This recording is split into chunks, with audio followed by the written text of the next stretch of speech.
Then, as I said, I write down the explanation or derivation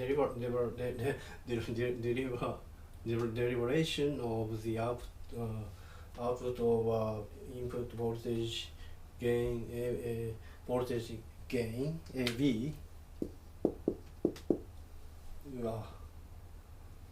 equals V out over V in is what? We can write small signal equivalent like this. Small signal equivalent because constant current is opened and the input is V in and V out there, and I out is channel current, and when V in over minus V out divided RF equal given like this, given this is this direction is the same of I out. I out equals GMV in equal I out.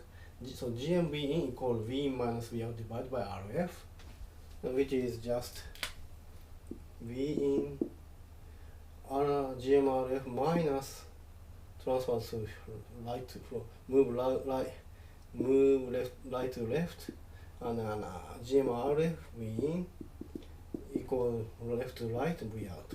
So V out over V in equals 1 minus GMRF.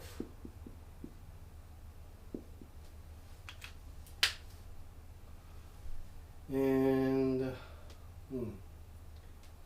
or minus GMRF minus 1. The absolute value is this.